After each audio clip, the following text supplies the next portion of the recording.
my favorite subject and my favorite guy, James the Just. Always harping on this guy. But be that as it may, I'd like to um, go over the epistle as I read it and give you my critique of each line. So I'm going to start with a little background. Now, James was supposedly the brother of Christ, known by Paul, definitely known by Paul, and Peter, and was the head of the church during the time after between the times of the apostles up until past the time of the fall of the temple. So let's get right into it. Faith works in trial.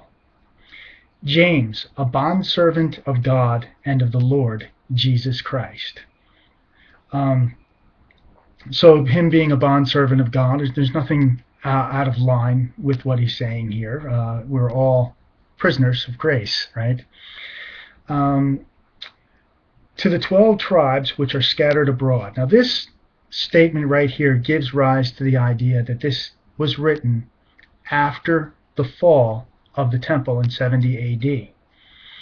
So because the tribes were scattered. If the 12 tribes were home in Jerusalem, then James may not be writing them. But this is not to say that this doesn't mean that the 12 tribes that were scattered as a result of them moving to different parts of the world.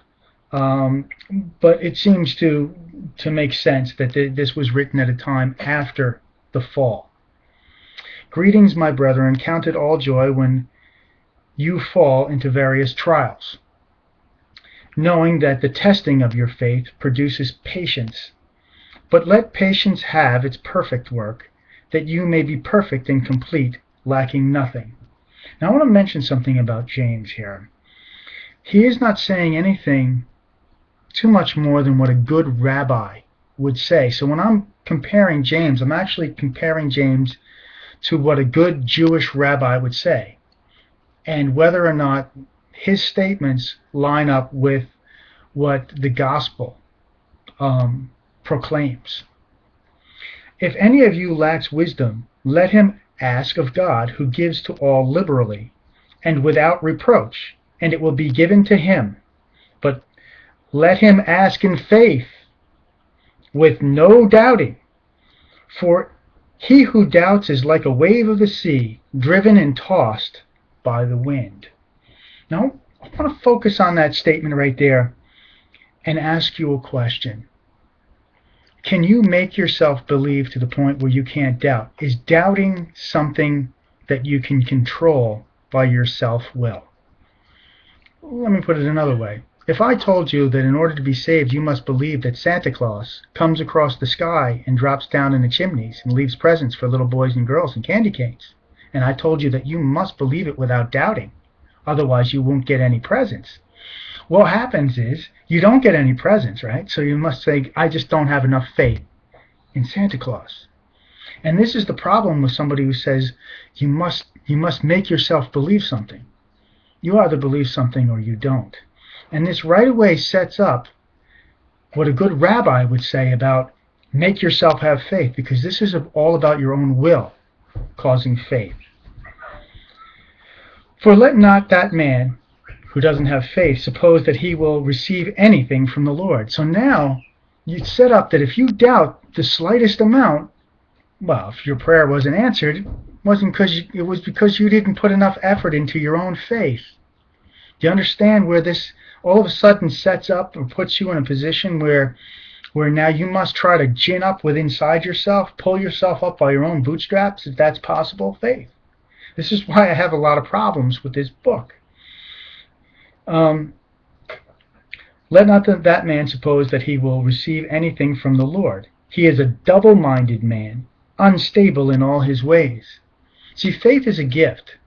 You can have a single mind, but it's not something that you can gin up by yourself. That's my critique of what's being said here.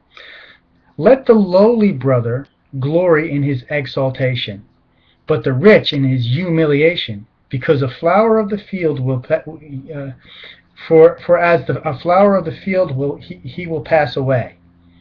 For no sooner has the sun risen with burning heat than it withers the grass, its flower falls, and its beautiful appearance perishes.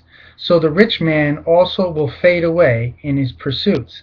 Again, this is not looking like anything more than what a Pharisee or somebody who believes that the rich are bad would say. Blessed is the man who endures temptation. I'd like to say something about that. Joseph of Arimathea was a rich man and a righteous man. So are all rich bad?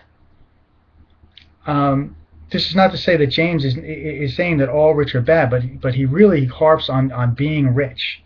And Job was a rich man. Any man who was a righteous man was given riches by God. So is that a sign that automatically because you have money you're a bad person? Blessed is the man who endures temptation, for when he has been approved, he will receive the crown of life which the Lord has promised to those who love him. Again, I have to say that this is something that a good rabbi would say.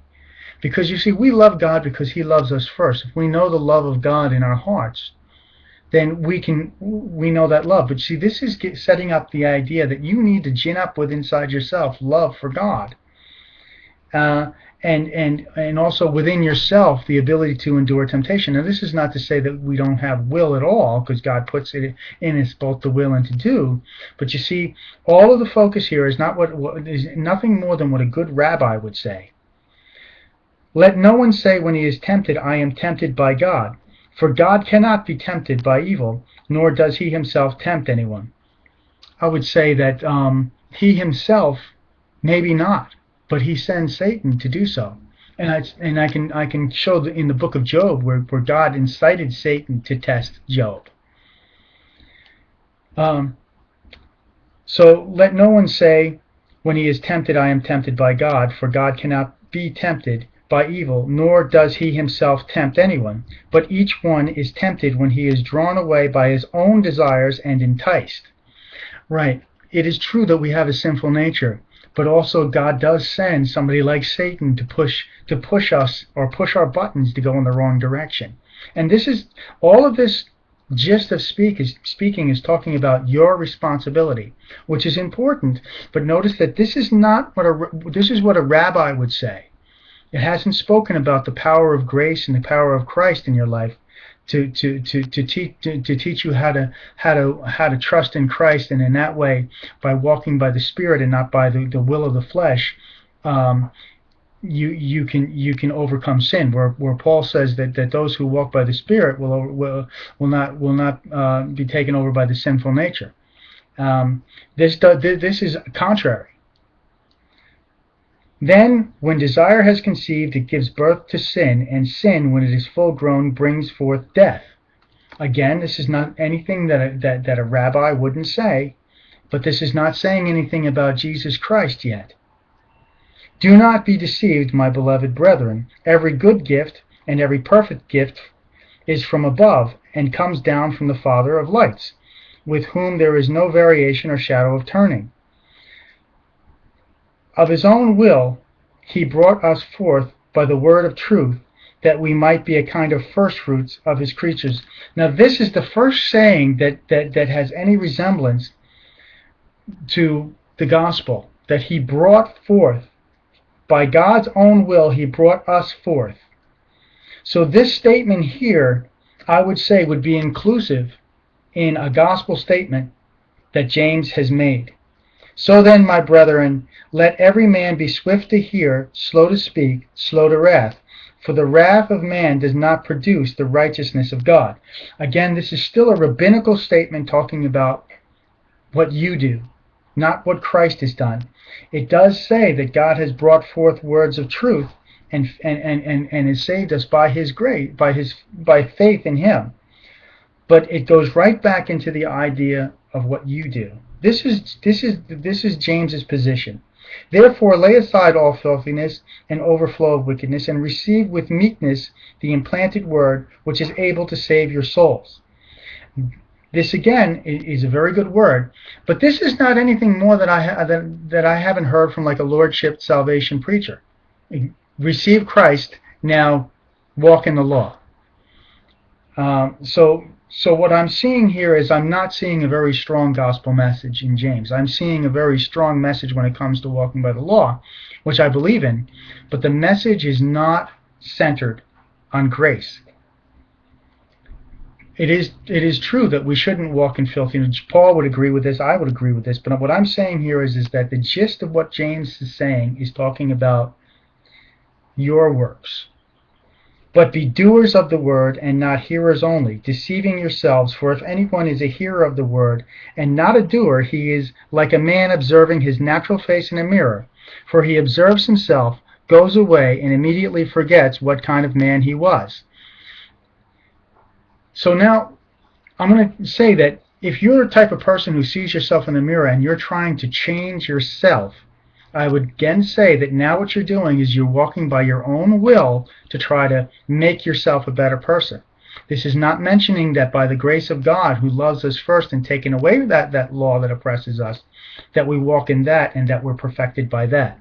And this is why I say that the Galatians came in direct contradiction to this when it says, who deceived you, brethren? Who has tricked you? You started out by grace, and now you're trying to be perfected by your own ability or your own flesh. For he observes himself, this person who looks in the mirror, goes away and immediately forgets what kind of man he was. But he who looks into the perfect law of liberty and continues in it, and is not a forgetful hearer, but a doer of the work, this one will be blessed in what he does. Again, this is all setting up that if you do good things for God, God will do good things for you. And that's not to say that God doesn't bless our lives, but you see, what that also sets up is that if you do something wrong, or if you scrutinize yourself, you'll always find something wrong with yourself. So you'll always be thinking that I wasn't good enough to get that blessing when it doesn't come. And so now what it's setting up is immediately what it's setting up is conditional love. It doesn't look like that. I mean, it seems like James is a great book, but you notice that the gist of all this is pushing you towards your works getting blessing from God. And this is not anything that a rabbi wouldn't tell you from the Old Testament. For in the Old Testament it says, do not stray to the right or to the left. There's blessing and cursing. If you do what's good, God will bless you. If you don't do what's good, God will curse everything you do. So this is not taking into account the fact that Jesus Christ has taken that burden off our backs. Peter himself said that law was something that it was on the backs of the Jews for years, and they couldn't handle it themselves. If anyone among you thinks he's religious and does not bridle his tongue, but deceives his own heart, this one's religion is useless. A religion. Pure and undefiled religion before God and the Father is this: to visit orphans and widows in their trouble and keep oneself unspotted from the world. This is a good statement, but again, I'd have to say that this is not taking into consideration grace. This is taking into consideration good works, which any good rabbi, see, you can't tell the difference between what a rabbi would tell you and what grace through Christ would tell you when you read the book of James. Very scant when it comes to talking about Christ and his work, more about our work. Now, this was James chapter 1, and I'm going to leave it there, and I'm going to take it to James chapter 2. Take care.